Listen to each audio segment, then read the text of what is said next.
Hola a todos. Hoy vamos a hablar de un caso realmente aterrador. Antes de empezar, quiero recordarles que si quieren apoyar mi canal, no olviden suscribirse y mantenerse activos. Eso me ayuda muchísimo, y se los agradecería de corazón. Bueno, vamos a empezar. Un plan brillante y cuidadosamente diseñado puede parecer perfecto en papel, pero al intentar llevarlo a cabo, siempre surgen complicaciones inesperadas, desafíos y detalles que se pasaron por alto. Sin embargo, lo que realmente suele condenar un plan al fracaso son las inconsistencias, las decisiones irracionales, en muchos casos, el pésimo juicio de las personas involucradas.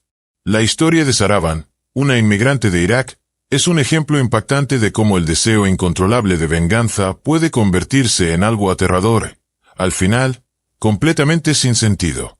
Su necesidad de ajustar cuentas con su exmarido nubló su juicio, la consumió por completo y terminó destruyendo su vida. Lo más desgarrador de este caso es que la única víctima en toda esta situación fue una joven inocente que confió en la persona equivocada. Saravan nació el 30 de abril de 1999 en un pequeño pueblo de Irak, en el seno de una familia humilde y tradicional. Cuando tenía 6 años, sus padres decidieron mudarse a Alemania y se establecieron en la ciudad de Ingolstadt, donde Saravan empezó la escuela. Sus padres eran estrictos y profundamente religiosos, y se esforzaron por inculcarle los valores tradicionales de su tierra natal. Pero Saravan crecía en un mundo muy diferente, uno en el que rápidamente adoptó la cultura y mentalidad de su nuevo país. Desde pequeña, Saravan mostró ser independiente, decidida y muy rebelde. No le gustaba que le dijeran qué hacer. Solía hacer todo lo contrario a lo que se esperaba de ella y soñaba con liberarse de las normas tradicionales para vivir como una joven moderna y libre. Aún en la escuela, soñaba con triunfar en la industria de la belleza, deseando convertirse en una estilista popular e influyente en redes sociales. Pasaba horas viendo tutoriales de maquillaje en internet y gastaba todo su dinero en productos de belleza. Estaba convencida de que algún día abriría su propio estudio de belleza o incluso lanzaría su propia marca de cosméticos.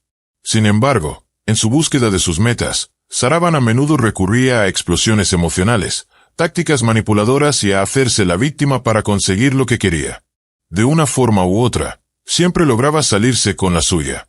A los 15 años, conoció a Ruan, un chico de 17 años en ese entonces. Al igual que Saravan, Ruan también era originario de Irak, pero había llegado a Alemania con su familia cuando era muy pequeño. Tenían mucho en común, y rápidamente su conexión se transformó en una relación romántica. Ambos sabían que sus familias no aceptarían su relación, así que la mantenían en secreto, viéndose en lugares discretos de la ciudad. Pero un día, un primo de Saravan los vio juntos. En lugar de contarles a sus padres, el primo intentó chantajearla para que hiciera algo completamente inapropiado. Saravan no estaba dispuesta a tolerar ese trato, así que fue directamente con sus padres y les contó todo, tanto sobre su relación con Ruan, como sobre las amenazas de su primo. Sus padres quedaron conmocionados por ambas revelaciones, pero Saravan sabía que su primo había perdido todo poder sobre ella. En cuanto al resto, estaba lista para enfrentarlo. Sus padres le prohibieron seguir viendo a Ruan, pero ella ignoró sus órdenes y continuó viéndose con él en secreto. Las discusiones familiares se volvieron cada vez más frecuentes, pero Saravan se mantuvo firme en su decisión. Cuando cumplió 18 años, ella y Ruan oficializaron su relación y se casaron. Después de eso, Saravan cortó todo contacto con sus padres durante más de un año. Tanto Saravan como Ruan eran ambiciosos, motivados por sueños de una vida mejor. Juntos abrieron un pequeño salón de belleza donde Saravan trabajaba como maquilladora y especialista en cuidado de la piel. El negocio iba bien, creciendo poco a poco, y empezó a generar buenos ingresos. Parecía que sus sueños finalmente estaban al alcance, con un futuro prometedor por delante. Pero esa esperanza no tardó en desmoronarse. Su matrimonio solo fue realmente feliz durante el primer año. La personalidad de Saravan, intensamente celosa, temperamental y reactiva, comenzó a dominar la relación. Lo que al principio eran discusiones a puerta cerrada pronto se convirtió en enfrentamientos públicos. Sus explosiones de ira ya no se quedaban en casa, ahora ocurrían frente a todo el mundo, llamando la atención donde quiera que estuvieran. Los celos de Saravan no tenían límites. Sospechaba de casi todas las mujeres con las que Ruan interactuaba. A veces, sus emociones se desbordaban tanto que incluso atacaba verbalmente a las clientas del salón si creía que eran demasiado amistosas con él. Este tipo de comportamiento agresivo empezó a afectar al negocio familiar, pero Saravan no escuchaba razones. Lo que alguna vez fue un matrimonio feliz se transformó en un ciclo constante de drama y explosiones emocionales. Un día, Saravan hizo una escena en la cafetería donde la pareja solía almorzar durante sus descansos del trabajo. Perdió el control durante una discusión y comenzó a arrojar lo que tenía a su alcance hacia Ruan. Uno de los objetos que lanzó, un postre, terminó cayendo en la mesa de unas personas que estaban cerca. Ese incidente público fue la gota que colmó el vaso para los dueños del lugar, quienes les prohibieron regresar. El escándalo se esparció rápidamente por la comunidad, convirtiéndose en el tema de conversación entre vecinos y conocidos. Sin embargo, la atención y las críticas no hicieron que Saravan cambiara. De hecho, sus enfrentamientos con Ruan solo empeoraron. Lo que inicialmente eran discusiones verbales, se convirtieron en confrontaciones físicas. Ruan, ya sea por incapacidad o por decisión, nunca respondía a las agresiones, siendo él quien cargaba con todo el peso de las peleas. A pesar de la tensión constante, la idea del divorcio nunca salió a flote. Era como si ambos estuvieran resignados a seguir así. En 2020, cuando llegó la pandemia y los confinamientos obligaron a las personas a quedarse en casa, la pareja se encontró compartiendo el mismo espacio las 24 horas del día. Curiosamente, esta cercanía forzada los llevó a una breve reconciliación. Lograron reconstruir algo de su conexión. Para el año siguiente, cuando las restricciones comenzaron a levantarse, volvieron al trabajo con energía renovada. Las cosas parecían mejorar, y en 2021 Saravan decidió darse un gusto. Se compró un elegante Mercedes-Benz negro. Tener su propio auto le dio una nueva sensación de libertad. Ahora podía ir y venir cuando quisiera, sin darle explicaciones a nadie. Su confianza aumentó, volviéndose casi desafiante. Saravan empezó a frecuentar clubes nocturnos y otros lugares de fiesta, conociendo a nuevas personas, especialmente hombres. Estas interacciones solían ser breves, aventuras casuales o citas de 1 o 2 salidas. Eventualmente, una de estas aventuras se convirtió en algo más. En medio de su estilo de vida desenfrenado, Saravan conoció a un hombre llamado Jacob. Lo que comenzó como una relación casual rápidamente se transformó en algo apasionado. A pesar de ser infiel abiertamente a Ruan, Saravan seguía controlando cada uno de sus movimientos, revisaba su teléfono, lo acusaba de engañarla e incluso lo seguía en algunas ocasiones.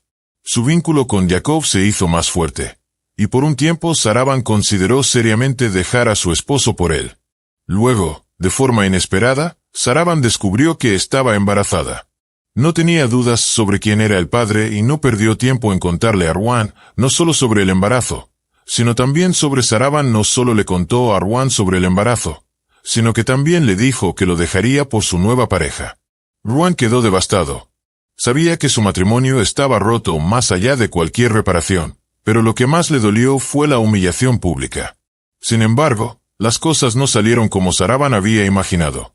Jacob, completamente sorprendido por la noticia del embarazo, le dejó claro que no estaba listo para ser padre y que el matrimonio no era una opción. Confundida y emocionalmente desbordada, Saravan se encontró completamente sola. Fue en ese momento cuando la familia de Ruan vio una oportunidad. La presionaron fuertemente. Finalmente, la convencieron de terminar con el embarazo inesperado. Para todos los que los rodeaban, era evidente que la relación estaba rota, pero ni Saravan ni Ruan tomaron medidas inmediatas para hacerlo oficial. Continuaron viviendo bajo el mismo techo, incluso cuando la tensión entre ellos se volvió insoportable. Saravan acumulaba un profundo resentimiento, no solo hacia su esposo, sino también hacia su familia, especialmente después de que la forzaron a tomar una decisión tan difícil. Un día, en un ataque de pura ira, Saravan irrumpió en la casa del hermano de Ruan y desató el caos. Atacó tanto al hermano como a su esposa con un dispositivo eléctrico, aterrorizando a sus hijos en el proceso. Fue un punto de quiebre que nadie pudo ignorar.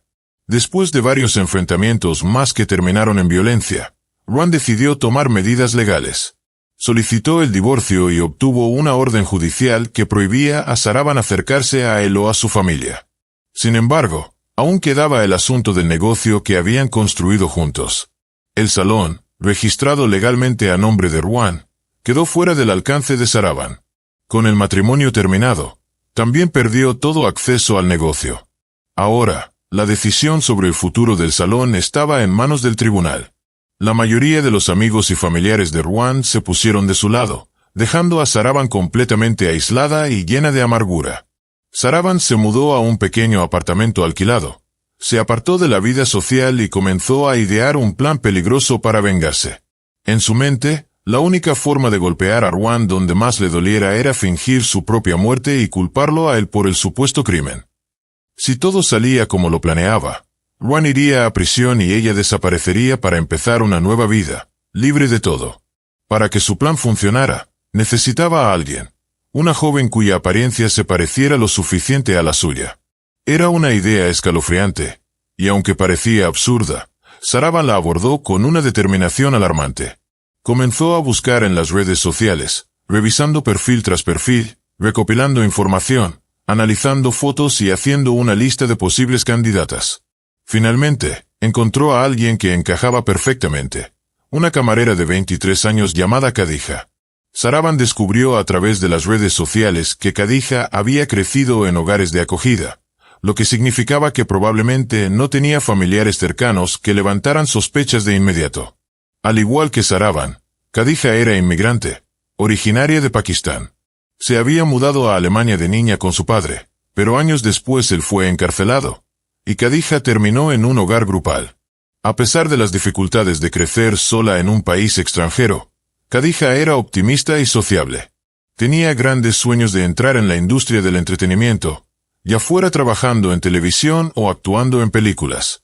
Participaba regularmente en audiciones, llamados de casting y programas de talentos. Saravan vio esa ambición como la oportunidad perfecta para ejecutar su plan. Después de revisar cada detalle, estaba convencida de que Khadija era la persona ideal. Tenían una estatura similar, una complexión parecida y rasgos faciales que se parecían notablemente. Incluso su estilo de vestir era casi idéntico. En persona, fácilmente podrían haber pasado por hermanas. En abril de 2022, Saravan creó una cuenta falsa en redes sociales en una conocida plataforma de redes sociales. Saravan creó un perfil falso haciéndose pasar por una cazatalentos. Se aseguró de que el perfil pareciera auténtico, tenía seguidores, publicaba regularmente sobre audiciones y oportunidades de casting, y todo parecía legítimo. Para mediados de junio, contactó a su objetivo bajo la fachada de ser directora de casting para un famoso rapero alemán. Saravan le envió un mensaje a Khadija diciéndole que había sido seleccionada para participar en el vídeo musical del artista e invitándola a asistir a una audición. Khadija estaba emocionada. Aceptó de inmediato y ya se imaginaba que esta sería su gran oportunidad. Además, era fanática del rapero, así que decidió enviarle un mensaje directamente para expresar su entusiasmo y pedirle algunos detalles sobre el proyecto. Fue entonces cuando descubrió que no había ningún vídeo musical planeado ni se estaba llevando a cabo un casting. Khadija se dio cuenta rápidamente de que alguien había intentado engañarla, pero no podía entender quién iría tan lejos ni por qué. Sin dudarlo, bloqueó el perfil falso, dejando a Saravan en un aprieto y obligándola a idear un nuevo plan, uno que no pudiera fallar. Durante los siguientes 2 meses, Saravan creó otra identidad falsa, esta vez haciéndose pasar por la dueña de un nuevo salón de belleza. Contactó nuevamente a Khadija, ofreciéndole tratamientos de belleza gratuitos como parte de un evento promocional para la inauguración del salón. Lo único que Saravan pedía a cambio era permiso para tomar fotos y grabar vídeos del proceso de maquillaje y peinado. Khadija no vio nada sospechoso y aceptó. La única complicación era que el salón estaba al otro lado de la ciudad, y llegar hasta allí sería difícil para Khadija. Sin embargo, la dueña del salón le aseguró que pasaría a recogerla personalmente y que también la llevaría de vuelta a casa después de la cita.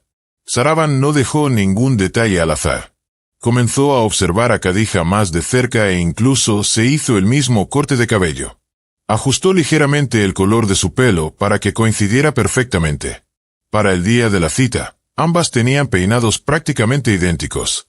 Para asegurarse de que su plan no fallara, Saravan tomó medidas adicionales. Un mes antes del encuentro, regresó a casa de sus padres fingiendo querer reconciliarse con ellos. Pidió perdón y actuó como si realmente quisiera volver a formar parte de la familia. Sus padres, sin sospechar nada, la recibieron con los brazos abiertos. En el retorcido plan de Saravan, ellos serían los encargados de descubrir el cuerpo, al verlo, confundirlo con el de su hija. Saravan organizó el encuentro con Khadija para el 16 de agosto, por la tarde. Le pidió que usara un vestido azul oscuro, uno que había visto en una foto en las redes sociales de Khadija. Saravan ya había comprado exactamente el mismo vestido y se aseguró de usarlo varias veces frente a sus padres ese día para que recordaran perfectamente lo que llevaba puesto antes de salir de casa. Antes de irse, Saravan le dijo a su familia que iba a reunirse con su exmarido para tratar de resolver los asuntos del negocio fuera de los tribunales. Actuó nerviosa y dijo que estaba preocupada por cómo iría la conversación. Se despidió prometiendo volver esa misma noche y les pidió que le desearan suerte. Al salir, subió a su Mercedes negro y se fue alrededor de las 5 de la tarde. Más tarde, cuando su madre intentó llamarla para saber cómo estaba, el teléfono de Saravan iba directo al buzón de voz. Al principio, la familia no se alarmó, pero a medida que pasaban las horas y no recibían noticias de ella, la preocupación comenzó a crecer. Cuando cayó la noche y Saravan seguía sin dar señales, sus padres no pudieron quedarse esperando más. Decidieron salir a buscarla y se dirigieron al vecindario donde vivía su yerno. En el camino, vieron el Mercedes negro de Saravan abandonado al costado de la carretera.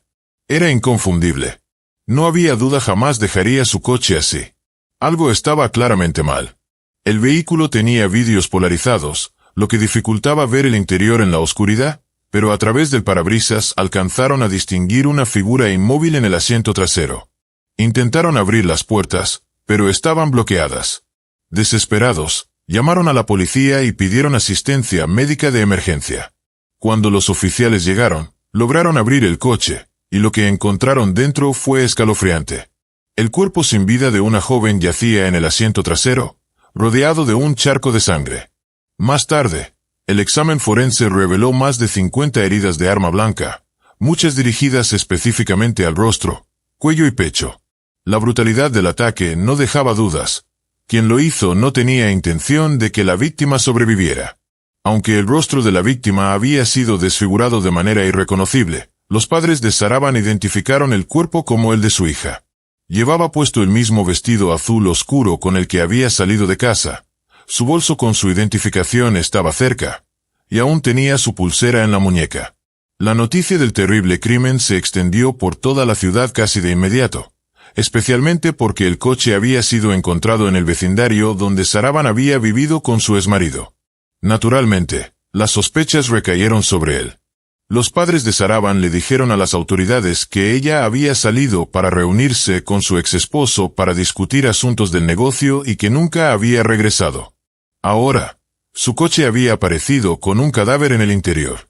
La policía actuó rápidamente y fue a buscar a Ruan para interrogarlo, pero cuando llegaron a su casa, él ya no estaba. Al darse cuenta de que la situación lo señalaba directamente, Ruan había desaparecido sin dejar rastro. Esa huida solo lo hacía parecer más culpable. Después de todo, su separación había sido caótica, las disputas por el negocio se habían tornado desagradables, y entre ellos no quedaba ningún tipo de afecto. Tenía motivos, y ahora, aparentemente, una razón para escapar. Aún así, algo no cuadraba del todo. Aunque los padres habían identificado el cuerpo, los oficiales tenían dudas. La víctima había sido encontrada en el coche de Saravan, usando su ropa y con su identificación, pero el daño extremo al rostro parecía intencionado, quizás para impedir una identificación adecuada. Entonces, surgió un nuevo giro en el caso. Al día siguiente del macabro hallazgo, una mujer llamada Samira presentó un reporte de persona desaparecida. Su amiga y compañera de trabajo, Khadija, no había llegado a trabajar, no respondía llamadas ni mensajes, y no la habían visto desde la noche anterior. Las autoridades comenzaron una búsqueda y pronto notaron algo sorprendente. Khadija tenía un parecido extraordinario con Saravan. El análisis de ADN confirmó lo que los investigadores ya empezaban a sospechar. El cuerpo encontrado en el coche no pertenecía a Saravan, sino a la camarera desaparecida, Khadija. Esa revelación lo cambió todo. Por si fuera poco, nuevas pruebas salieron a la luz. Alguien había publicado recientemente un anuncio en línea buscando contratar a alguien para un ataque, ofreciendo 30,000 euros por el trabajo. Esa pista condujo directamente a Saravan y a su nuevo novio, Sia. Inicialmente, habían intentado contratar a alguien para llevar a cabo el acto, pero finalmente decidieron hacerlo ellos mismos. Su plan, al menos en teoría, era sencillo. Fingir un crimen violento, incriminar al exmarido de Saravan y enviarlo a prisión. Pero lo que sucedería después claramente no lo habían planeado. La imprudencia del esquema dejó atónitos a los investigadores. A pesar de haber fingido su propia muerte, Saravan ni siquiera intentó mantenerse bajo perfil. En lugar de eso, ella y Sia continuaron con sus vidas normales en la misma ciudad donde todos los conocían. Esa decisión sería su perdición. Saravan fue arrestada tan solo 2 días después del crimen, cuando entró tranquilamente a un café para comer algo. Varios clientes la reconocieron de inmediato y avisaron a las autoridades. Cuando llegaron los oficiales y la arrestaron, ella no tardó en revelar el whereabouts of Sia, intentando echarle toda la culpa a él. Aquellos Dad alguna vez habían planeado acto frío y calculado juntos, ahora se traicionaban mutuamente. Todo el esfuerzo Dad pusieron en planearlo y desmoronó en cuanto empezaron a preguntarles sobre lo que harían después. Si todo hubiera salido según su plan, y Servan hubiera sido declarada oficialmente muerta y Ruan enviado a prisión, ¿qué pensaba hacer después? ¿Quedarse en el mismo pueblo donde la gente podría reconocerla? ¿Donde obtendría una nueva identificación? Y con la cobertura mediática del caso a nivel nacional, le sería imposible desaparecer en Alemania o incluso en Europa. Además, su situación financiera tampoco ayudaba. Solo tenían una pequeña cantidad de dinero Dad. Servan había retirado de su cuenta antes de llevar a cabo el acto. Dejaron el coche con el cuerpo de Kat dentro, creyendo Dad eso haría más creíble el engaño. Pero pasaron por alto a detalle clave. If Servan era declarada muerta, ya no tendría ningún derecho legal sobre el negocio Dad compartía con Ruan. No pensaron los investigadores usarían DNA, registros dentals o huellas dactilares para token firm de identidad de la víctima. Una vez en custodia, la relación between ellos se desmoronó rápidamente. El amor los unía desapareció, y ahora cada uno intentaba salvarse a sí mismo.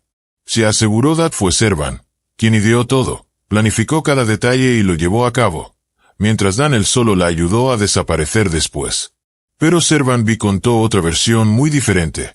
Según ella, fue Sia quien decidió seguir adelante con el plan, mientras ella se había echado atrás en el último momento. En el día señalado, a New Elegant Mercedes-Benz negro se detuvo frente al edificio donde vivía Kadia. Servan se presentó como la dueña o salón de belleza, mientras Dan se actuaba como su chofer personal. Kadia se sintió incómoda al darse cuenta de lo mucho ella y Servan parecían. No solo eran similares, parecían gemelas y estaban vestidas casi igual. Al notar su incomodidad, Servan lo minimizó, diciendo Dad era parte de una estrategia as marketing para una promoción del salón.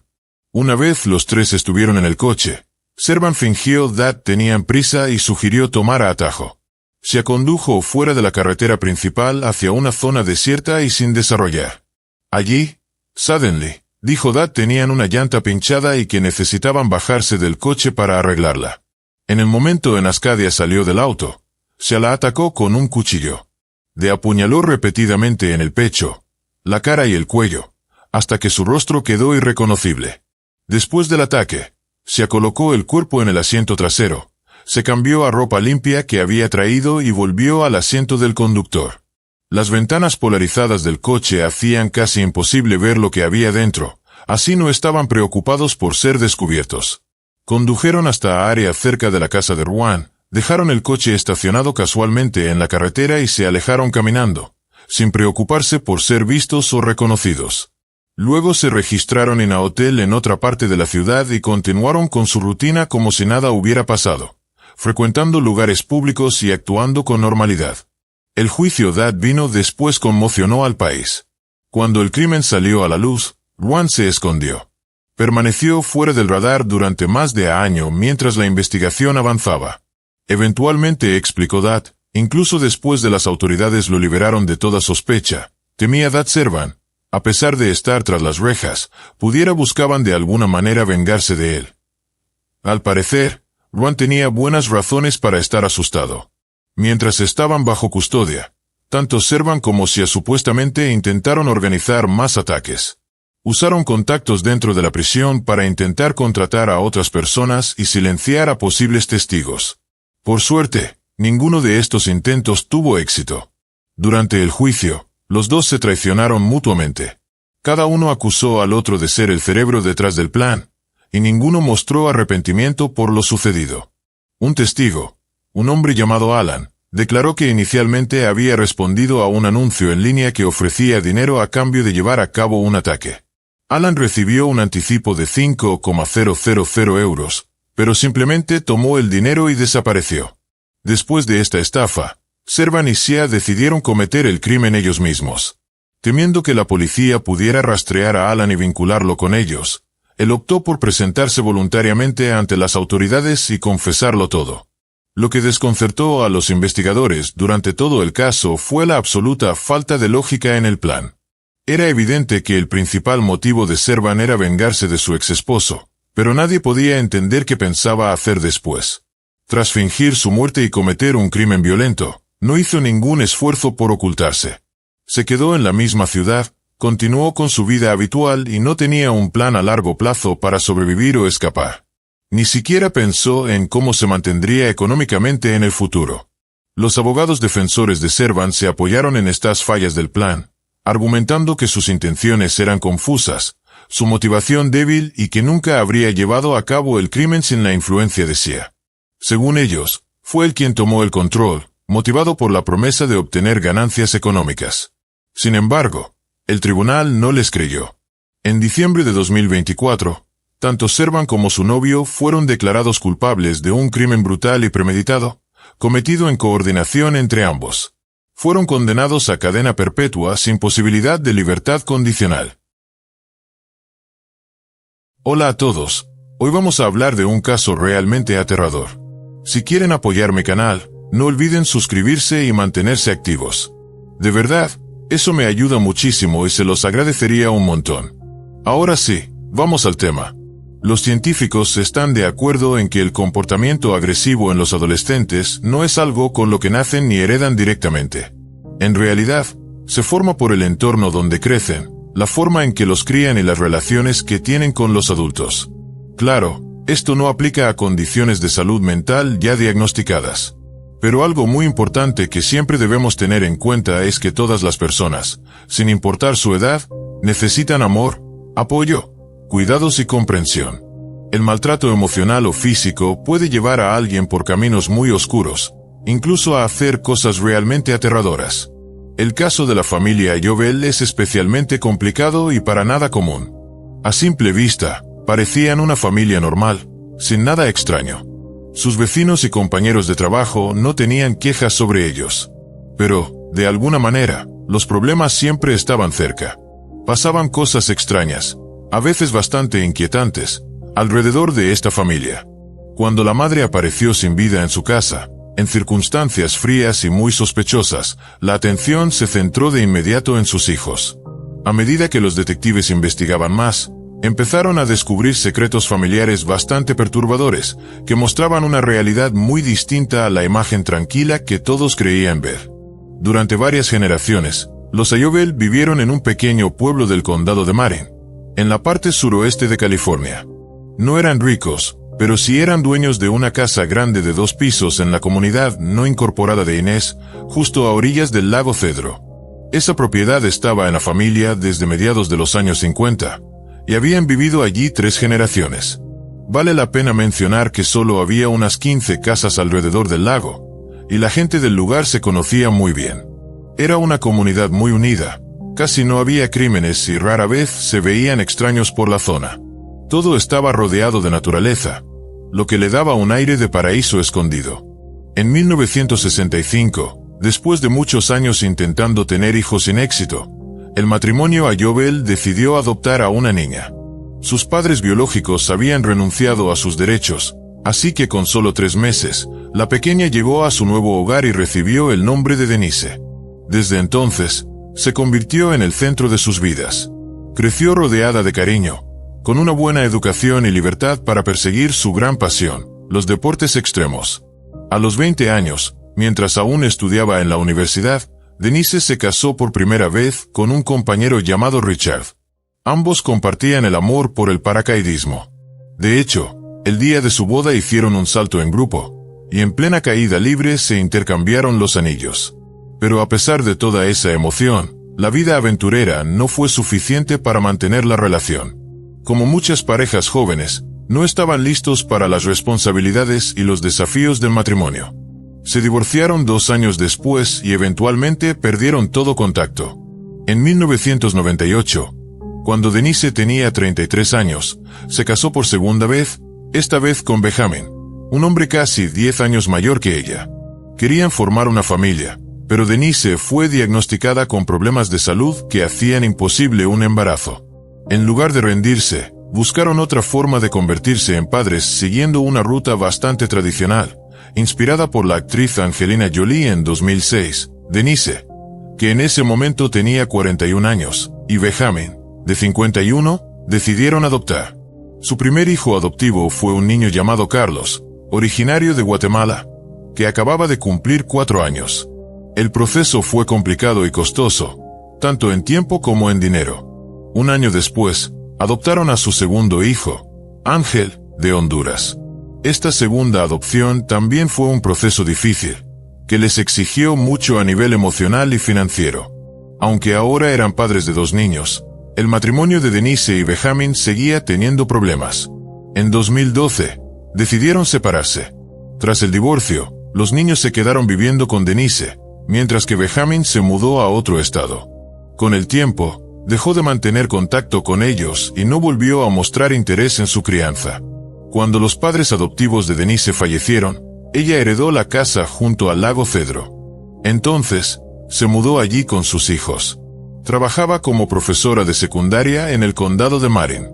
No era un trabajo que diera mucho dinero, pero le alcanzaba para vivir. Las personas que la conocían la describían como una mujer educada, inteligente y tranquila.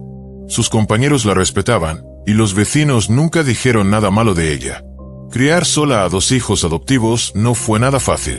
La ausencia de una figura paterna complicó las cosas. Los niños comenzaron a comportarse mal y Denise tenía muchas dificultades para poner límites. Ángel fue quien causó más preocupación. Desde pequeño ya desafiaba las reglas y no obedecía a ninguna autoridad.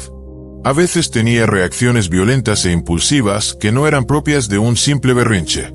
Su comportamiento llegó a ser tan intenso que representaba un riesgo para él y para quienes lo rodeaban. Carlos también tenía sus propios desafíos. Aunque era más reservado, no dudaba en reaccionar con agresividad si sentía que se avecinaba un conflicto. No solía iniciar peleas, pero si algo se ponía tenso, él era el primero en golpear. Le costaba hacer amigos y solía estar solo, aunque encontraba algo de consuelo en los deportes y actividades físicas. A pesar de haber crecido juntos, los hermanos nunca llegaron a llevarse bien. De hecho, se trataban con hostilidad constante. Las peleas eran frecuentes y bastante fuertes. Había un resentimiento profundo entre ellos. Aún así, Denise no parecía considerar que esto fuera un problema grave. Nunca buscó ayuda profesional ni habló con especialistas. Cuando Ángel tenía unos 9 o 10 años, las cosas empeoraron mucho más. Comenzó a faltar a la escuela con frecuencia y los maestros informaban sobre comportamientos cada vez más agresivos. También empezó a robar. Fue en ese periodo cuando se escapó de casa por primera vez. Estuvo desaparecido varios días antes de volver. Después de eso, escaparse se volvió una costumbre. Dejaba la casa por días y dejó de asistir a clases por completo. En septiembre de 2016, trabajadores de servicios de protección infantil visitaron la casa de los Ayobel debido a varias quejas de maestros sobre el comportamiento de Ángel y sus constantes desapariciones. Querían ver cómo era el ambiente en el hogar y hablar directamente con la familia. Pero lo que encontraron fue inquietante. Denise estaba en casa con los niños y claramente no esperaba visitas, pero aún así permitió la entrada de los funcionarios, ya que no tenía motivo legal para negarse. Una de las primeras cosas que les llamó la atención fue el estado de las ventanas del piso inferior.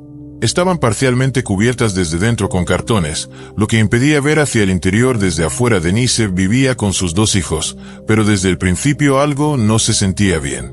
No había señales de pasatiempos típicos que uno esperaría ver en un hogar con niños. No había juguetes, ni bicicletas, ni patines. La casa estaba casi vacía, con apenas los muebles más básicos, todos heredados de sus padres fallecidos. La cocina tenía un refrigerador muy viejo y una lavadora bastante desgastada. Denise dormía en su habitación en una cama normal, pero sus hijos dormían en colchones inflables directamente sobre el suelo. Lo más impactante, sin embargo, fue lo que encontraron en la habitación de Ángel. No se parecía en nada a un dormitorio común, sino más bien a una celda de aislamiento.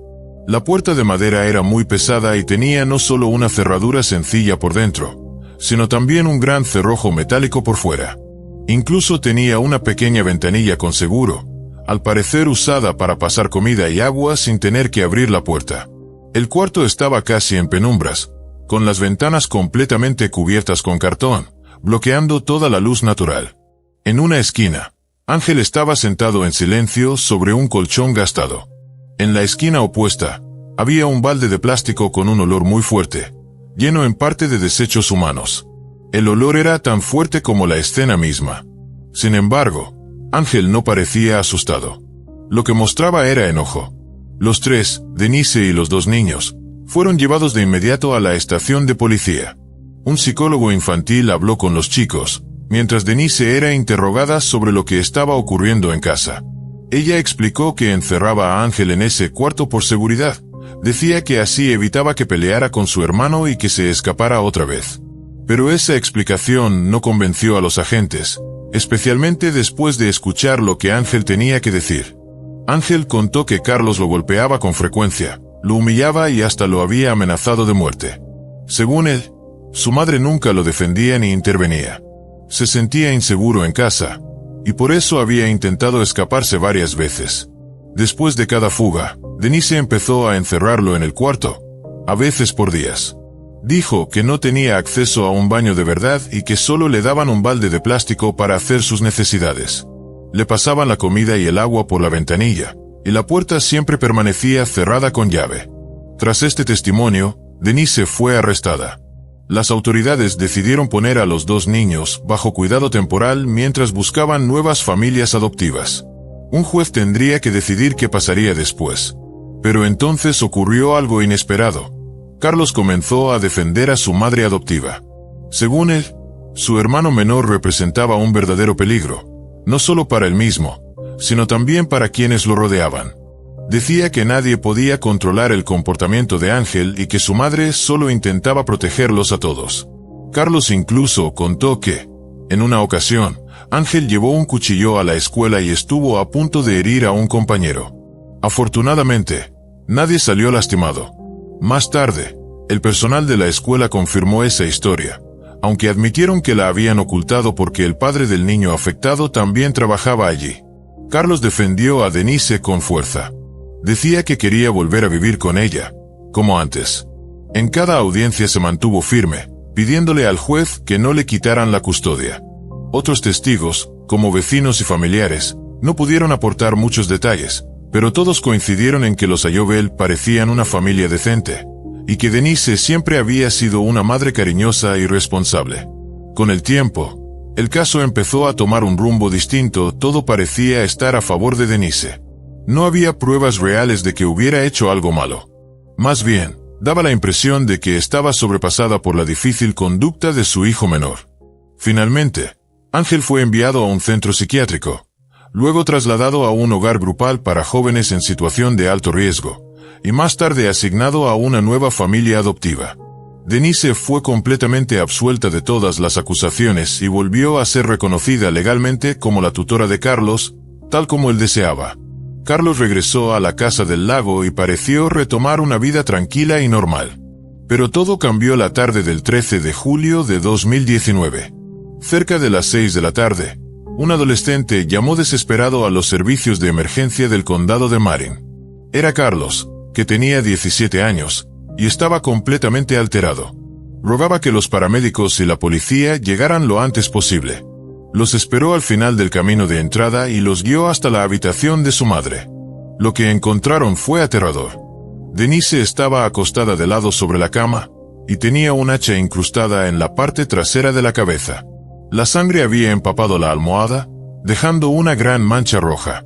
Aún mostraba signos de vida cuando llegaron los primeros socorristas, pero, a pesar de todos los intentos por salvarla, murió camino al hospital.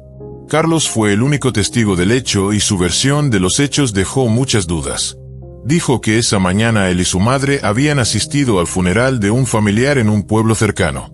Después, compartieron una comida conmemorativa. Regresaron a casa alrededor de las 4:30 de la tarde, ambos cansados, y decidieron descansar un poco. Carlos aseguró que se quedó dormido enseguida, pero que una hora más tarde, sobre las 6 de la tarde, se despertó por ruidos extraños y los ladridos de los perros. Al mirar por la ventana, notó que la puerta del corral de los perros estaba abierta y que los animales corrían sueltos por el patio.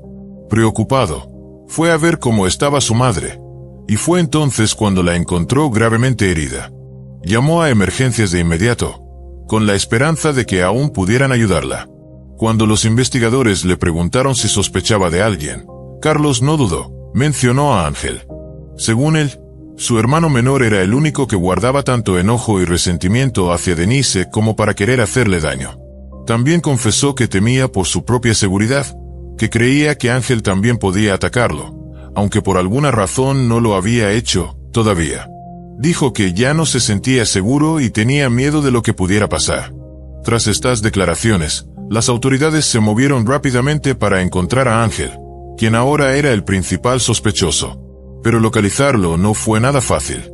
Nadie sabía dónde estaba el chico, que en ese momento tenía 15 años. Desde que fue separado del hogar de los Ayobel, Ángel había pasado por varias casas de acogida, pero nunca logró adaptarse a ninguna. Tenía problemas para relacionarse, no se llevaba bien con los demás, mostraba conductas agresivas y escapaba con frecuencia. Aproximadamente un año antes del incidente, Ángel se había fugado nuevamente. Esta vez, desapareció por completo. Su paradero era un misterio. Ahora los investigadores temían que hubiera regresado para vengarse de la mujer con la que siempre tuvo una relación difícil y conflictiva. Había varios detalles en la escena del crimen que apoyaban esta teoría. No había señales de que alguien hubiera forzado la entrada. Además, Ángel siempre se había llevado mejor con los perros que con las personas, así que no sorprendía que los animales no hicieran ruido. El arma utilizada, un hacha, fue tomada del patio trasero. Nada había sido robado de la casa. De hecho, había dinero en efectivo y otros objetos de valor que no fueron tocados. La tarjeta de débito de Denise seguía en la mesa de noche, sin tocar. Eso dejaba claro que el motivo no había sido el robo. Quien hizo esto tenía un motivo personal, y parecía que Denise había sido atacada de forma intencional. La policía recorrió la zona alrededor del lago Cedro buscando pistas, pero la mayoría de los vecinos no tenía mucho que decir. Nadie hablaba mal de la familia Ayobel. De hecho, muchos describían a Denise como una persona tranquila, educada y considerada. Aunque ella y los niños no llevaban mucho tiempo viviendo allí, sus padres ya fallecidos eran conocidos en la comunidad. Sin embargo, con el paso de los días, algunos vecinos comenzaron a recordar cosas extrañas y preocupantes que ocurrieron poco después de que Denise y sus hijos se mudaran a la casa del lago. Varios animales domésticos empezaron a desaparecer, primero unos cuantos gatos, luego algunos perros. Tiempo después, se encontraron algunos de esos animales en zonas alejadas y en condiciones muy perturbadoras. Al principio, la gente pensó que podían haber sido ataques de animales salvajes, pero el estado de los cuerpos decía otra cosa. Era demasiado intencional, demasiado cruel. Empezaron a temer que alguien, tal vez una persona muy inestable, estuviera detrás de todo, y lo peor era que parecía estar actuando muy cerca. Después de las primeras desapariciones de mascotas, las cosas empeoraron. Empezaron a desaparecer animales de granja pequeños, cabritos, zorros bebés y otros. Los pocos que fueron encontrados mostraban heridas horribles, como cortes profundos y desfiguraciones intencionales. Algunos incluso tenían daños en los ojos. Varios vecinos alertaron a la policía, pero los casos no fueron tomados con prioridad. Al parecer, los oficiales tenían otros asuntos más urgentes que investigar daños a animales o mascotas perdidas. Curiosamente, nadie relacionó estos hechos con la familia Ayobel. De hecho, Denise y sus hijos incluso ayudaron en la búsqueda de algunas mascotas. Ella hablaba con los vecinos con frecuencia, aunque no era muy cercana a ninguno y rara vez recibía visitas en casa. Muchos no sabían realmente qué pasaba puertas adentro. Algunos ni siquiera se habían enterado de que Ángel ya no vivía con ella y había sido adoptado por otra familia. Asumieron que se había ido a vivir con algún familiar en el pueblo, como Carlos en un tiempo anterior.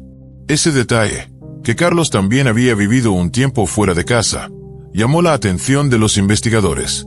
Decidieron profundizar y contactaron a los parientes que lo habían acogido para entender mejor qué había pasado en esa etapa. Resultó que Carlos también había tenido serios problemas de conducta, aunque la mayoría de la gente no lo sabía. A los 14 años, empezó a beber alcohol y a probar distintas sustancias peligrosas. Su comportamiento se volvió muy inestable y agresivo. Llegó a reaccionar violentamente, incluso contra su madre y su hermano. Fue entonces cuando Denise buscó ayuda profesional, y Carlos fue diagnosticado con trastorno bipolar y signos de conductas obsesivo-compulsivas. Estos síntomas empeoraban con el consumo de alcohol y otras sustancias. Pasó un corto periodo en un centro de tratamiento, pero luego fue dado de alta con una receta de medicamentos que nunca quiso tomar. De hecho, los tiró a la basura. A los 16 años, Carlos dejó de asistir a la escuela, pero logró esconderlo de su madre por un tiempo. Cada mañana fingía que iba a clases, aunque ya no estaba matriculado. Cuando Denise finalmente se dio cuenta, se produjo una fuerte confrontación entre los dos después de que Carlos mezclara analgésicos con alcohol, una combinación muy peligrosa que casi le cuesta la vida. Denise reaccionó a tiempo y llamó a emergencias. Gracias a eso, los médicos pudieron estabilizarlo y salvarle la vida. Fue un momento muy difícil y aterrador. A raíz de ese episodio, una pariente llamada Stephanie se ofreció a ayudar. Su propio hijo había pasado por algo parecido en la adolescencia, trastorno bipolar y conductas inestables. Stephanie había leído mucho sobre el tema y había probado diferentes métodos terapéuticos en casa. Con el tiempo, su hijo logró salir adelante, terminó sus estudios y se mudó a otra ciudad para llevar una vida más estable. Stephanie estaba convencida de que sus métodos, aunque no eran profesionales ni certificados, habían sido clave para la recuperación de su hijo. No tenía formación oficial, pero creía ser una especie de experta autodidacta en salud mental gracias a libros y consejos en línea. Con mucha confianza en lo que ella llamaba su terapia, propuso que Carlos se mudara temporalmente con ella para recibir su ayuda. Carlos vivió en casa de Stephanie durante unos 6 meses. Durante ese tiempo, Denise lo visitaba con frecuencia, y Stephanie organizaba lo que llamaba sesiones de terapia. Incluso sugirió grabarlas en audio para poder analizarlas después. Todas esas grabaciones quedaron guardadas en su casa. Tras la tragedia con Denise, se convirtieron en pruebas clave para entender lo que pasaba. Lo que revelaron las cintas fue muy preocupante. La relación entre Denise y Carlos estaba muy lejos de ser saludable. Ella lo culpaba por casi todo lo malo que le había pasado. Le decía abiertamente que se arrepentía de haberlo adoptado. Lo insultaba y le decía que nadie lo iba a querer jamás. En esa época, Denise también atravesaba graves problemas económicos. Había perdido su trabajo como profesora y solo lograba ganar algo de dinero con trabajos esporádicos e inestables. Empezó a presionar a Carlos para que trabajara y ayudara a cubrir los gastos del hogar.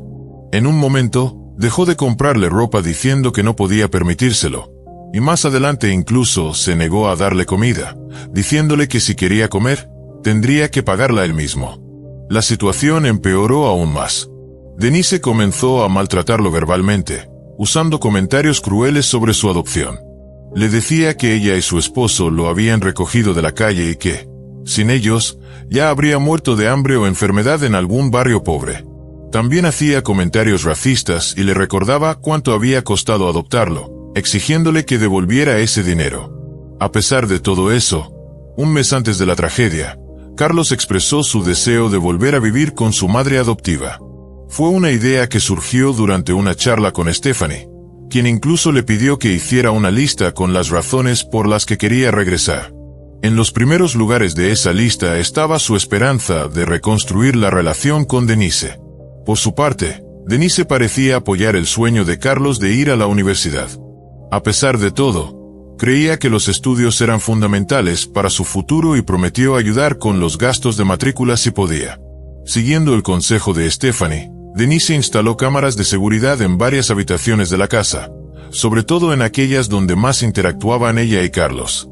La idea era que Stephanie pudiera seguir observando el comportamiento de Carlos a distancia.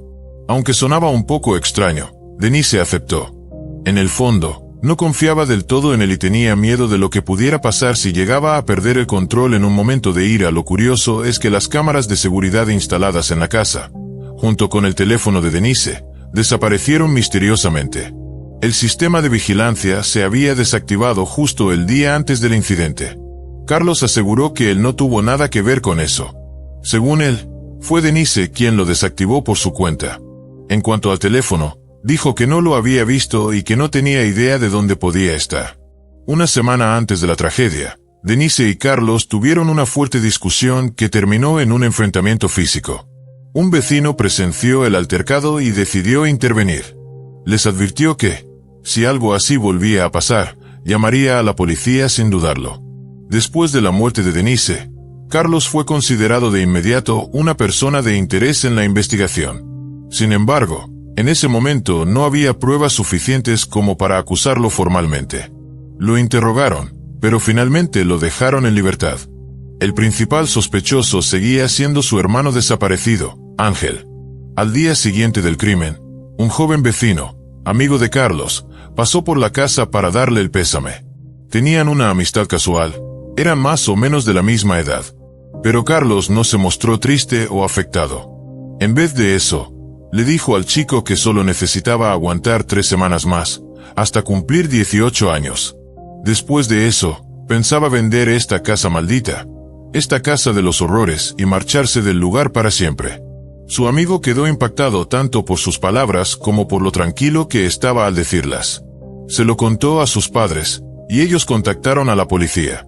Esto llevó a que Carlos fuera llamado nuevamente para declarar, pero no ofreció ninguna información nueva. Los investigadores entonces decidieron inspeccionar el lago que estaba justo detrás de la propiedad de los Ayobel, pensando que quizás ahí habían arrojado las cámaras y el teléfono de Denise. El lago no era muy grande, y pronto encontraron ambos objetos. Por desgracia, las cámaras no ayudaron en nada. Habían sido apagadas antes del crimen y no contenían ninguna grabación. Pero el teléfono fue otra historia. Los datos mostraban que el celular fue apagado, probablemente después de caer al agua, apenas 10 minutos antes de que Carlos hiciera la llamada a emergencias. Más revelador aún, Denise había estado chateando con una amiga en redes sociales solo 15 minutos antes de eso. Gracias a esto, los investigadores pudieron estimar con bastante precisión la hora del ataque. Carlos insistía en que había estado dormido durante ese tiempo y que se despertó cuando oyó ladrar a los perros. Pero al revisar su propio teléfono, los registros mostraban que había estado activo justo antes del momento del ataque. Además, un vecino cercano dijo haber visto a Carlos caminando hacia el cobertizo del patio trasero alrededor de las 5:30 de la tarde. Cuando los investigadores le presentaron esta información, incluyendo el testimonio del vecino, Carlos empezó a contradecirse y a cambiar su historia.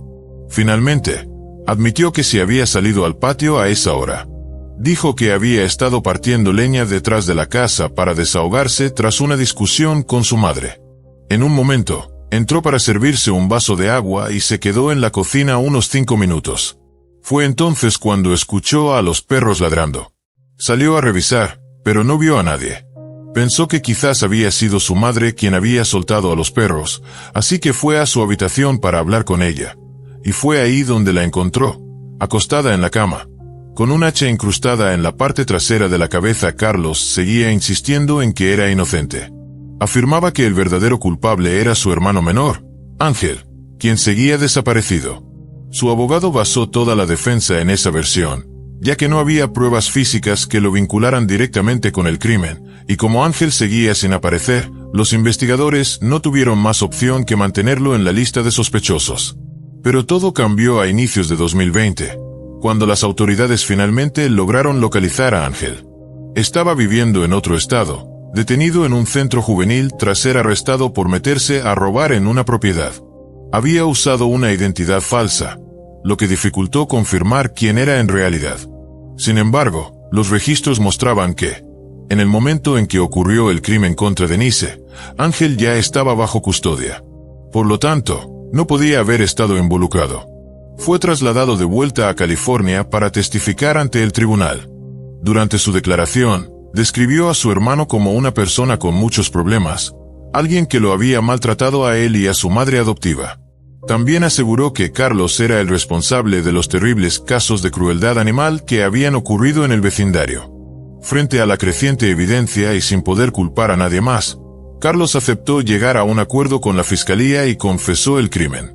Sin embargo, cuando le preguntaron por qué lo había hecho, no logró dar una explicación clara. Solo dijo que odiaba a su madre, que soñaba con vender la casa y empezar de cero en otro lugar. Afirmó que la idea simplemente se le vino a la mente mientras partía leña. Esa declaración fue usada por la defensa para intentar presentar el crimen como algo impulsivo, un arrebato momentáneo, no un acto planeado. Incluso llegó a decir que había tenido un colapso mental temporal. Pero lo cierto es que las cámaras de seguridad habían sido apagadas y retiradas antes del ataque, lo cual indicaba una preparación cuidadosa, no un impulso repentino. En marzo de 2021, Carlos fue declarado culpable del asesinato intencional y premeditado de su madre adoptiva. Fue condenado a cadena perpetua sin posibilidad de libertad condicional. Sin embargo, como era menor de edad cuando cometió el crimen, el tribunal le concedió el derecho a solicitar una revisión de su condena en el año 2041. Gracias por ver este video. Tu apoyo significa mucho para mí. Si te gustó el contenido, no olvides dejar un me gusta, comentar y compartir. Todo eso ayuda muchísimo al canal. Nos vemos muy pronto. Hola, amigos. Hoy vamos a hablar de un caso realmente escalofriante. Si quieren apoyar mi canal, no olviden suscribirse y mantenerse activos. Eso me ayuda muchísimo, y estaría súper agradecido. Bueno, empecemos. La forma en que los niños reaccionan al presenciar un crimen grave puede variar mucho según su edad. Este tipo de eventos traumáticos suelen provocar consecuencias psicológicas como aislamiento, ansiedad intensa, agresividad o incluso un bloqueo emocional total. En esos momentos, es fundamental que los niños escuchen palabras de adultos en quienes confíen, que les aseguren que el incidente ya pasó y que ahora están a salvo.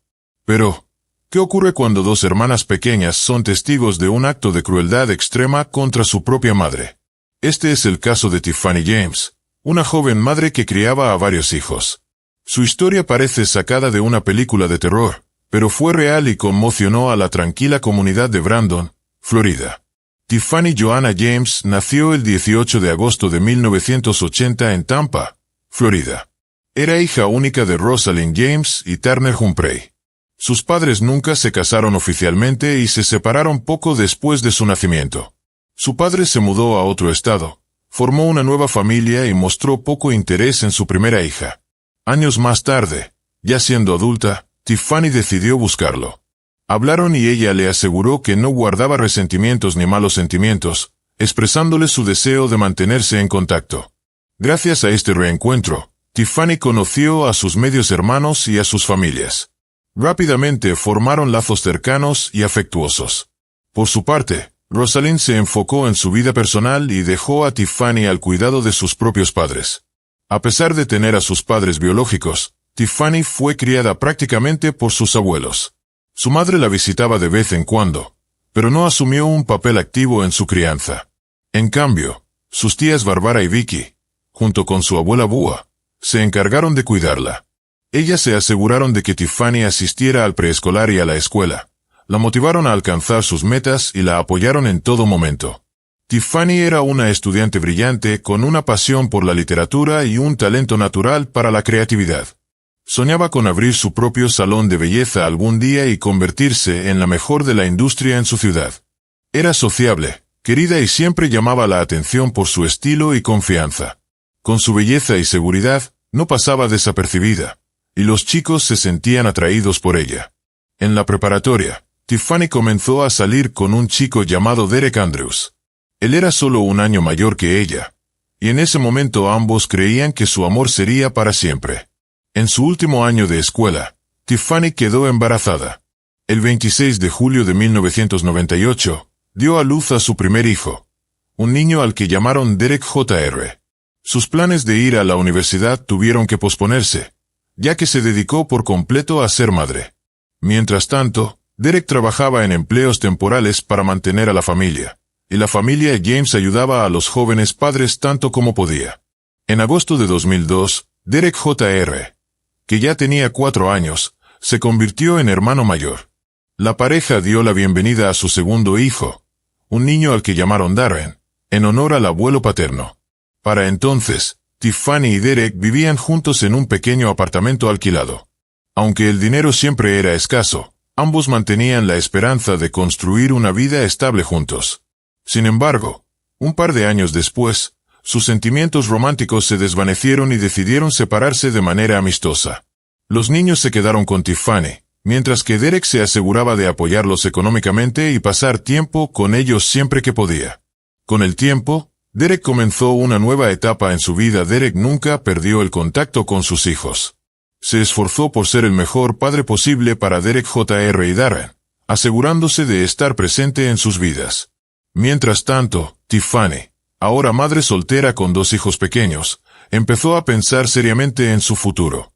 Quería construir una carrera que le permitiera mantener a su familia de manera independiente.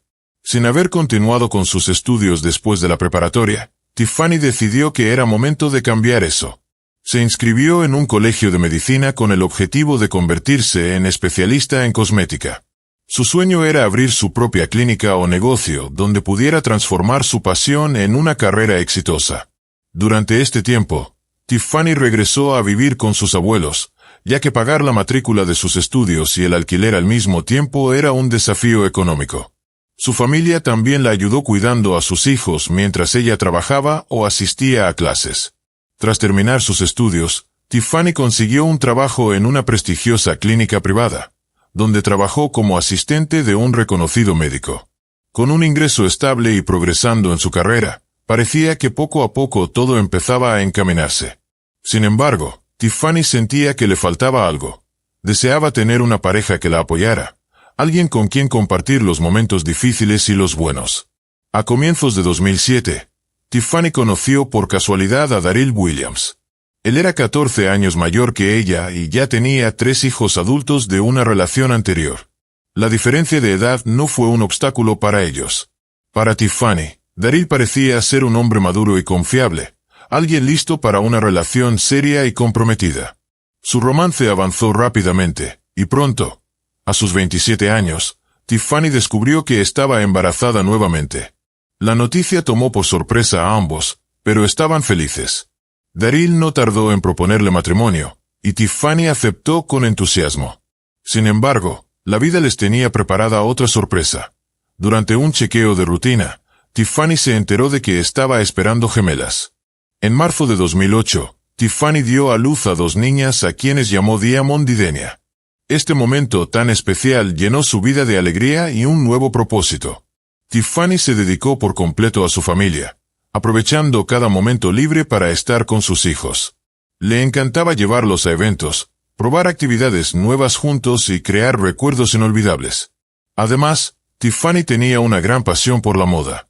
Disfrutaba vistiendo a sus hijas con atuendos coordinados que parecían sacados de una revista de estilo. Mientras tanto, sus hijos mayores crecían activos en deportes como béisbol, atletismo y natación, mientras que las gemelas tomaban clases de danza y gimnasia rítmica desde pequeñas.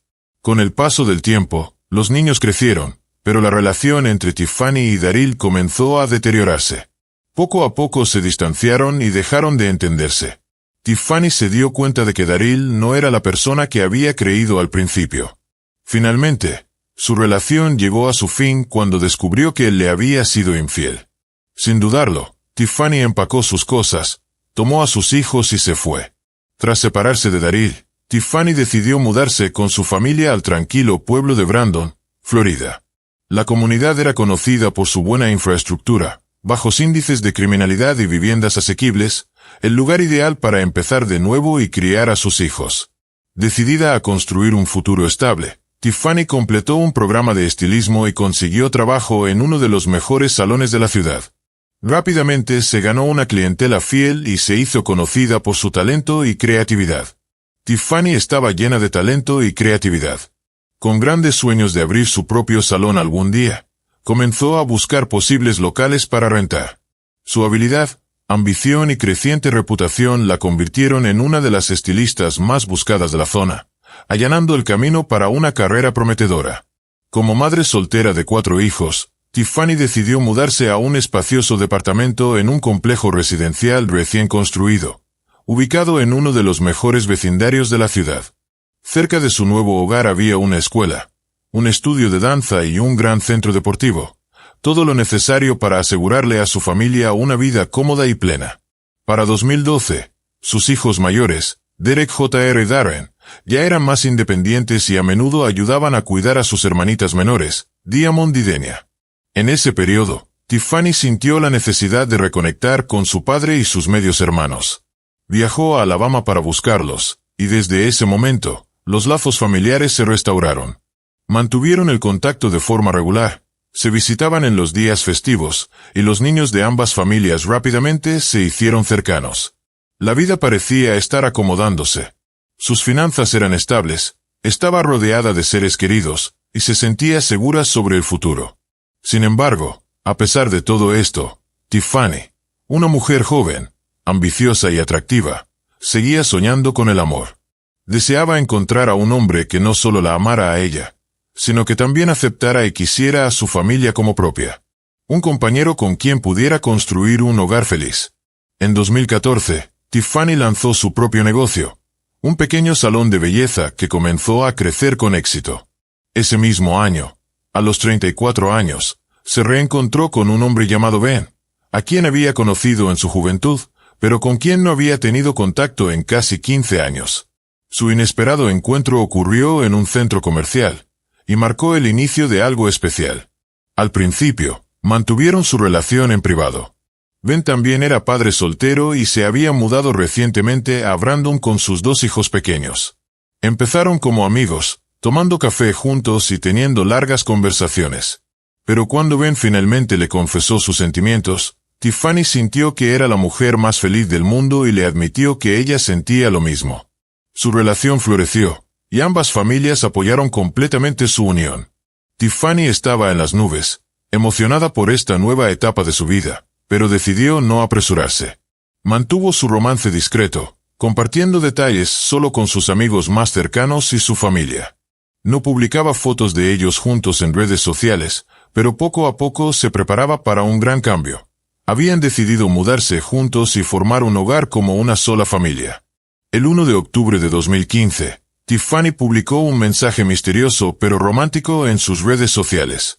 Era una foto de 2 manos entrelazadas, una masculina y otra femenina, ambas con anillos de boda, y una Biblia de fondo. El pie de foto decía simplemente, sí. Con esta publicación, Tiffany insinuaba su compromiso, aunque decidió mantener en secreto la identidad de su prometido por el momento. Tiffany y su familia siempre disfrutaban al máximo Halloween. Ella y los niños planeaban sus disfraces con anticipación, tallaban calabazas para convertirlas en linternas brillantes y luego salían a recolectar dulces por el vecindario. Para entonces, Derek y Darren ya eran lo suficientemente grandes como para celebrar con sus amigos, mientras que las gemelas, Diamond y Denia, seguían disfrutando de pedir dulces con su mamá. Como vivían en un gran complejo de departamentos, caminar de puerta en puerta no era tan emocionante. En su lugar, se dirigían a un vecindario cercano lleno de casas familiares, donde las decoraciones de Halloween transformaban las calles en un mundo festivo. Familias disfrazadas recorrían las casas, y los generosos vecinos se aseguraban de tener dulces suficientes para todos. Los vecinos se habían preparado con suficientes dulces para que nadie se quedara con las manos vacías. Halloween debía ser una noche divertida y despreocupada, pero nadie podía imaginar lo que estaba a punto de suceder. Esa noche, Una mujer local estaba sola en casa, lista para disfrutar de una película de terror que iba perfecto con el ambiente escalofriante del día. Afuera, las calles ya estaban tranquilas. La mayoría de las familias había regresado a sus casas, y ella no esperaba más niños pidiendo dulces. Alrededor de las 9 de la noche, mientras veía la televisión, se quedó dormida en el sofá. De repente, un estruendoso ruido la despertó de golpe. Parecía una explosión. En ese mismo instante, la puerta principal, que había olvidado cerrar con llave, se abrió de par en par. Alarmada, se levantó rápidamente para cerrarla. Pero lo que vio en la entrada la dejó paralizada. De pie en el umbral estaba una figura vestida completamente de negro, con una máscara de hockey como la del personaje de Viernes 13. Sin embargo, en lugar de un machete, esta persona llevaba una escopeta. Por un breve momento, la mujer pensó que estaba en medio de una escena de película o de una elaborada broma de Halloween. No podía moverse, sin saber qué hacer. Entonces, bajó la mirada y vio algo que la dejó sin aliento. Una mujer tendida en el suelo, justo a los pies de la figura enmascarada. Estaba retorciéndose de dolor, luchando por moverse. La figura enmascarada la miró por unos segundos, luego levantó el arma nuevamente. Llena de pánico, la testigo corrió hacia adentro y cerró la puerta de golpe. Justo en ese momento, 2 disparos más resonaron en la noche, sacudiendo el silencio. La mujer se dejó caer al suelo, cubriéndose la cabeza con las manos, aterrada de ser el próximo objetivo. Pero después de unos segundos, todo quedó en silencio. Ese inquietante silencio fue roto por un leve golpeteo en la ventana. Al principio, la mujer lo ignoró, demasiado asustada para moverse. Pero cuando el golpeteo se repitió, decidió acercarse con cautela. Contra su mejor juicio, miró hacia afuera. Allí, de pie, vio a una niña pequeña con el rostro lleno de lágrimas. Sin pensarlo 2 veces, olvidando su propio miedo, corrió a abrir la puerta para ayudarla. Afuera, notó a otra niña sentada en el suelo, abrazando sus rodillas con fuerza, completamente en shock. Sin dudarlo, las metió a ambas en la casa, cerró con llave y tomó su teléfono para llamar a emergencias. Mientras tanto, otros vecinos, que también habían escuchado la conmoción, ya habían contactado a las autoridades. Cuando los servicios de emergencia llegaron, encontraron a una mujer tirada en el pavimento, rodeada de un charco de sangre. Aunque estaba gravemente herida, aún respiraba. Los paramédicos hicieron todo lo posible por salvarla, pero en el camino al hospital, la mujer sucumbió a sus heridas. La víctima no llevaba identificación, y las 2 niñas rescatadas estaban demasiado traumatizadas para hablar. Sin embargo, a medida que los vecinos se reunían, rápidamente reconocieron a la mujer como Tiffany, la dueña de un salón de belleza local, y a las 2 niñas como sus hijas gemelas, Diamond y Denia. Las autoridades se apresuraron a contactar a los familiares de Tiffany, mientras las niñas eran llevadas al hospital para ser evaluadas. Por suerte, no habían sufrido daños físicos, pero estaban profundamente afectadas emocionalmente. Inmediatamente se llamó a especialistas en salud mental para ayudarlas a procesar el horrible evento.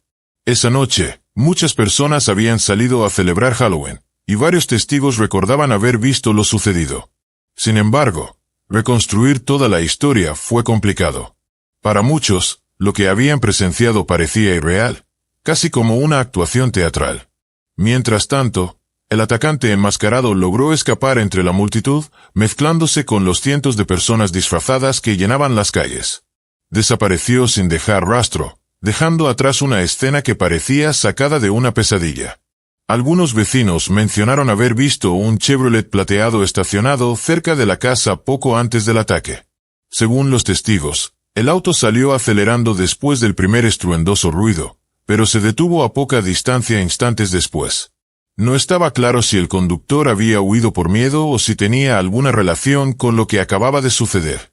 Lamentablemente, nadie había notado la matrícula, y tampoco pudieron confirmar si el conductor era un hombre o una mujer.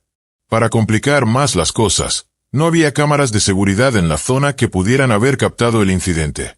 Intentar describir al sospechoso resultó imposible.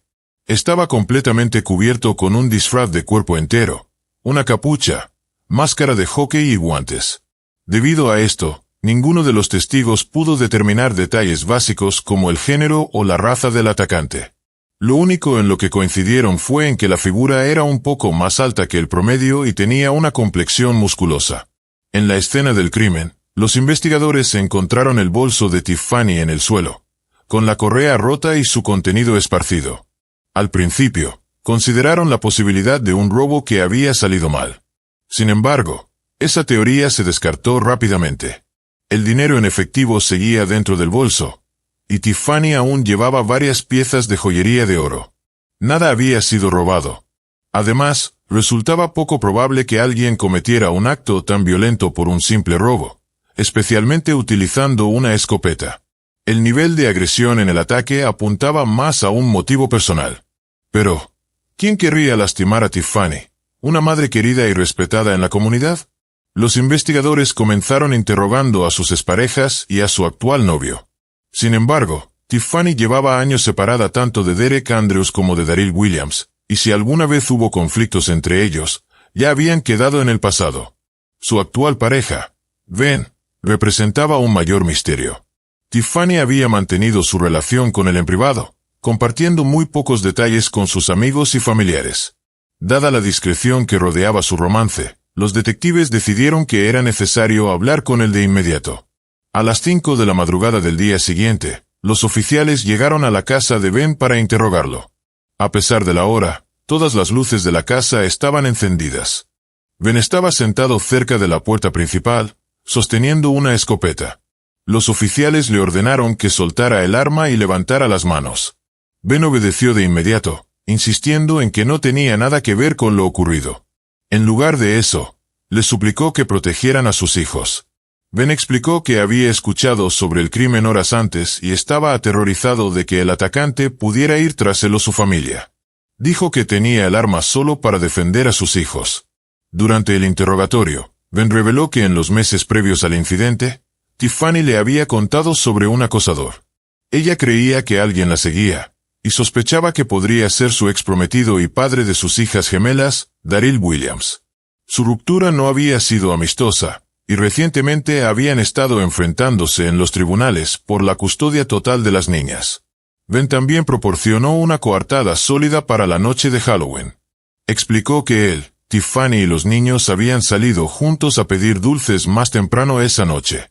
Más tarde, llevó a sus hijos a visitar a unos familiares, mientras Tiffany planeaba hacer una última parada con las gemelas en otro vecindario, recoger algunas cosas de su casa y luego pasar la noche en la casa de Ben. Sin embargo, nunca llegó. Cerca de la medianoche, el hijo mayor de Tiffany lo llamó con la devastadora noticia. Una vez que los investigadores confirmaron la coartada de Ben, lo dejaron en libertad y le permitieron regresar a casa. Ahora, las autoridades enfocaron su atención en Daryl Williams. ¿Podría haber estado involucrado en un acto tan brutal?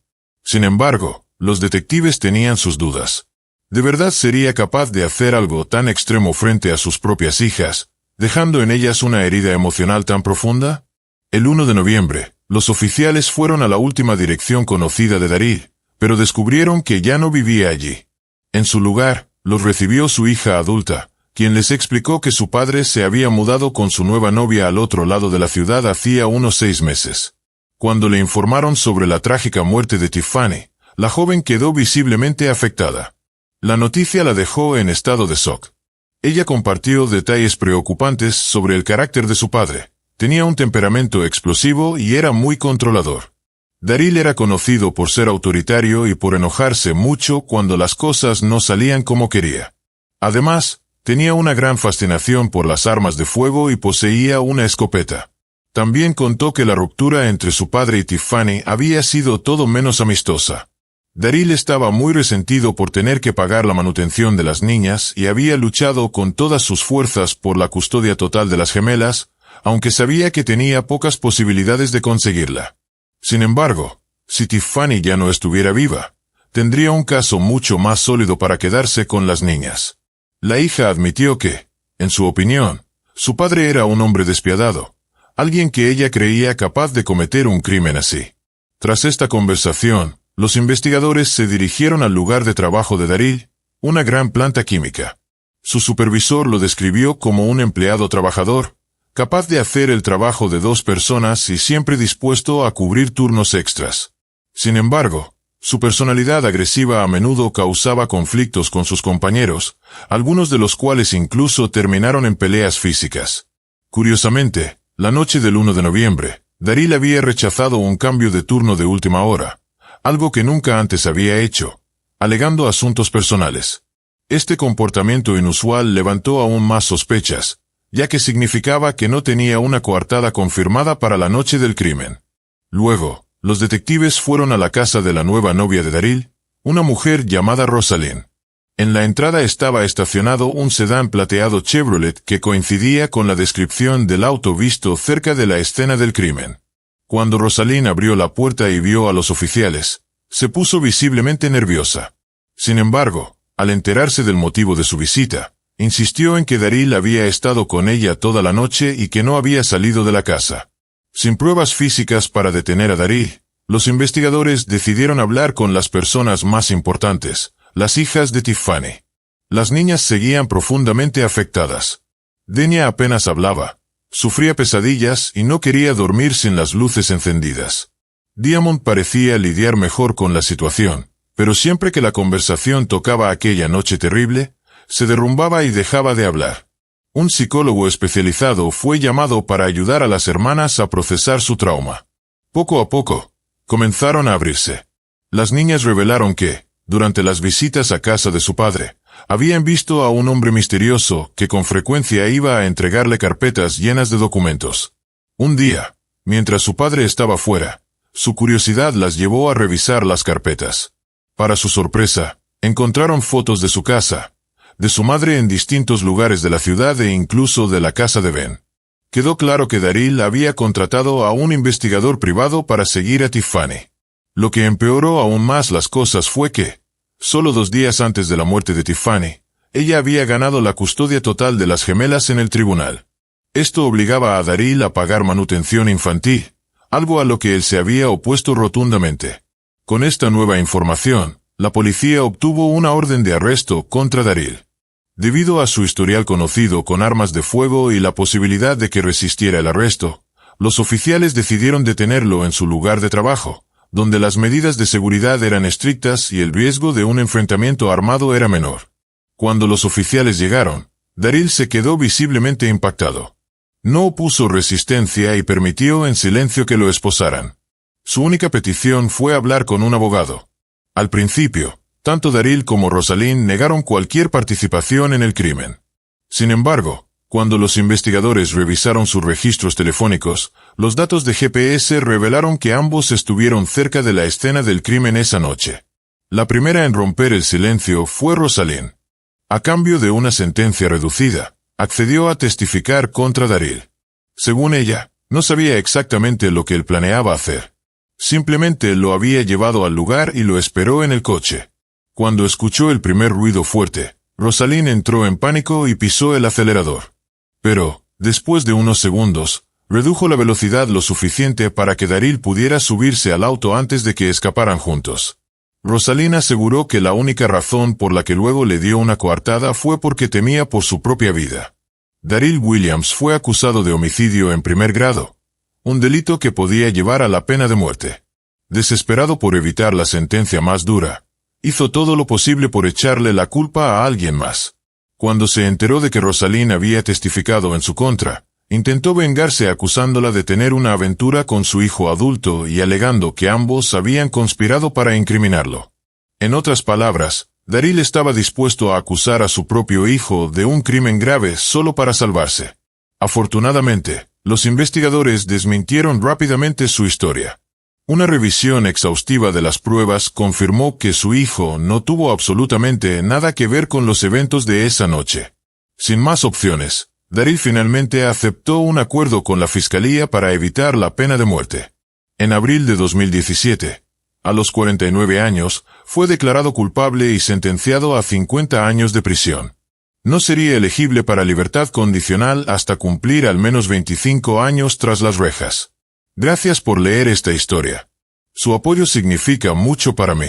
Si quieren ayudarme a crecer, no olviden darle me gusta, dejar un comentario y compartir este contenido. Su apoyo realmente marca la diferencia. Nos vemos pronto.